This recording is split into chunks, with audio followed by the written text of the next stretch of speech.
আসসালামু আলাইকুম। আমি যখন আমার জামাটার গলার নেক ডিজাইনটা আপনাদের সাথে শেয়ার করেছিলাম, তখন অনেক মেসেজ এবং অনেক কমেন্ট পেয়েছি যে আপু হাতাটার ডিটেলসে ডিজাইনটা শেয়ার করবেন। আমি যেহেতু হাতার কাপড়টা মানে জামার সাথে যে এক্সট্রা হাতার কাপড় আসে সেটা দিয়ে কিন্তু জামাটা হাতাটা তৈরি করিনি। জামার যে সাইড থেকে আমার কাপড়টা বেঁচে গিয়েছিল এবং সেলোয়ারের যে সাইড থেকে আমার এক্সট্রা কাপড় বেঁচে গিয়েছিল সেই কাপড়টা দিয়ে কিন্তু আমি এখানে ডিজাইন করেছি এবং হাতাতে খুব সুন্দরভাবে লেস ব্যবহার করেছি। লেসটা এমনভাবে ব্যবহার করেছি যাতে কোনো বাড়তি অংশ না বের হয়ে থাকে, মানে উল্টো পাশে। তো সুন্দর করে আমি ফিনিশিংটা দিয়েছি। আশা করছি প্রথম থেকে যদি শেষ পর্যন্ত আমার ভিডিওটি দেখেন আপনিও পারবেন আপনার জামা থেকে বেঁচে যাওয়া কাপড় দিয়ে এত সুন্দর একটি হাতা তৈরি করতে। তো কথা না বাড়িয়ে আমি কাটিং পর্বে চলে এসেছি। তো কাটিং পর্বে করার জন্য প্রথমে জামার যে সাইডের অংশ তো সেগুলোকে আমি একসাথে রেখে প্রথমে 4 ভাঁজ করে নিয়েছি। এখানে হাতার লং যেহেতু 21 ইঞ্চি আছে, তো আমাদের সেলাই করার পর 20.5 ইঞ্চি বা 20 ইঞ্চি থাকলেই হবে। তারপর আমি যেহেতু উপর থেকে কাপড় ব্যবহার করব সেজন্য। আর এখানে পাশে আছে 6 ইঞ্চি, তো আমি 6 ইঞ্চিতে এভাবে সমানভাবে কিন্তু 4 পার্ট মানে এখানে 4টা যেহেতু টুকরো আছে তো সেগুলো কাটিং করে নিয়েছি। এখানে লং আছে 21 ইঞ্চি। তো এখানে এটার মাঝখান থেকে কাটিং করে নিব। অবশ্যই খেয়াল রাখবেন যাতে দুটোটা হাতার যে প্রিন্ট সেটা সমান দিকে থাকে। তো আমারটা উল্টো দিক ছিল একটা হাতা, তো যাতে পরবর্তীতে খারাপ না লাগে সেই জন্য আমি এখানে সেমভাবে দিয়ে দিয়েছি। তো সেমভাবে দেওয়ার পর এটাকে আমি 4 ভাঁজ করেই নিয়েছি। এখন আমাদের যেহেতু যে এক মাঝখান থেকে জোড়া হবে, তো সেটা যাতে জোড়া না পড়ে সেই জন্য আমি এখানে কাপড় নিয়েছি।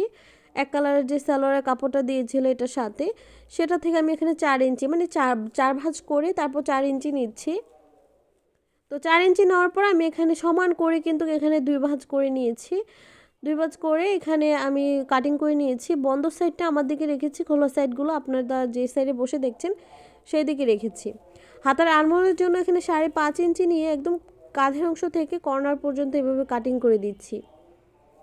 তো হাতাটা কাটিং করে কিন্তু একদম কমপ্লিট, শুধু হাতার লুজ ফিটিংয়ের জন্য এখানে আমি 9 ইঞ্চি নিয়েছি। আর এভাবে একটু কাটিং করে রাখলে পরবর্তীতে যে হাতাতে একটু কুঁচকে থাকে বুগলির নিচ দিয়ে বা হাতার নিচ থেকে, তো ওইটা আর থাকবে না। তো হাতাটা যেহেতু কাটিং করা কমপ্লিট হয়ে গিয়েছে, এখন আমাদের যে সাইড থেকে কাপড়গুলো বেঁচে গিয়েছিল সেখান থেকে আমি এখন 1 ইঞ্চি করে কাপড় কাটিং করে নেব। হাতাটা যে করস সেলাই দিয়ে আমি সেলাইটা ডিজাইনটা করেছি তো সেটার জন্য এখানে আমার কিন্তু লেস লেগেছিল প্রায় 2 গজের মতো। তো আমি লেস যেহেতু ব্যবহার করেছি গলাতে এবং হাতার যে সাইডের অংশতে আপনারা 2 গজ লেস নিতে পারেন। এখানে 1 ইঞ্চি করে আমি প্রত্যেকটা হাতার যে কাপড় 4টা লাগবে যেহেতু 2টা করে ফিতা ব্যবহার করেছি। তো এখানে চিকন করে প্রথমে হাতা যে ডিজাইনের জন্য কাপড় লেগেছিল সেটাকে চিকন করে সেলাই করে নিয়েছি। সেম ভাবে আমি 4টা কাপড় সেলাই করে নিব। তো সবগুলো এভাবে সেলাই করে নিব। তো 4টা ফিতা আমি সেলাই করার পর এখন হাতার যে সাইডগুলো আমি জয়েন করে নিব। হাতা জয়েনিং করার জন্য উল্টো পাশে আমি রেখেছি, দুটোটা ভাঁজ দিকে রেখে উল্টো পাশ নিচের দিকে একটা রেখেছি, উপরের দিকে একটা, এভাবে রেখে আমি এভাবে সেলাই করে নিচ্ছি। আর অবশ্যই এই হাতার সাইডগুলো জোড়া লাগানোর সময় আপনারা ডাবল সেলাই দিয়ে নেবেন। আমি কিন্তু আপনাদের সাথে একটি হাতা পুরোপুরি কভার আপ করে দেখাবো, যেহেতু 2টা হাতা আপনাদের সাথে শেয়ার করতে গেলে ভিডিওর লেন্থ অনেক বড় হয়ে যাবে। হাতাটা আমি এইভাবে কিন্তু জয়েনিং করে নিব, দুটোটা সাইড ডাবল সেলাই দিব।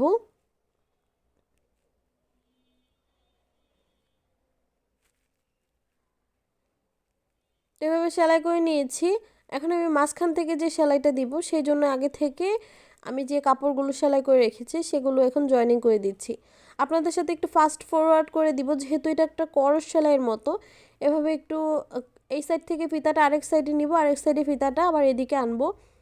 এভাবেই কিন্তু আমি পুরো ডিজাইনটা বা হাতার যে ডিজাইনটা সেটা কভার করব। ডিজাইনটা কভার করার জন্য আপনারা চাইলে কিন্তু এখানে আগে থেকে কাপড়টা যখন সেলাই করবেন তখন একটা করস সেলাই দিয়ে নিতে পারেন। তো করস সেলাই বলতে আপনি এক সাইড থেকে একটা ফিতা কমপ্লিট করে নিতে পারেন, আরেক সাইড থেকে আরেকটা ফিতা পরে কমপ্লিট করবেন।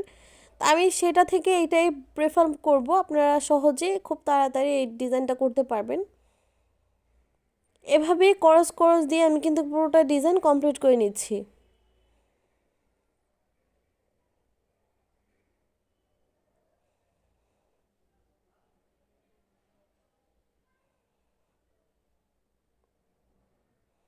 এভাবে সেলাই করার পর অবশ্যই হাতার যে সাইড মোহরা, তো সাইড মোহরার জন্য বা হাতার যে লুজ ফিটিংয়ের অংশটার জন্য আমরা একটু উপর থেকে ফিতাটা বন্ধ করে দিব সেলাই করা, যেহেতু আমাদের হাতাতে এখানে একটা বোর ডিজাইন হবে সেই জন্য।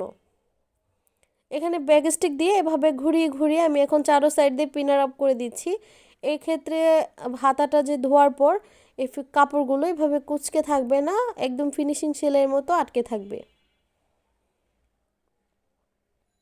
সেমভাবে আমি আরেকটি সাইডে এভাবে ঘুরিয়ে ঘুরিয়ে একইভাবে এভাবে কমপ্লিট করে নিব।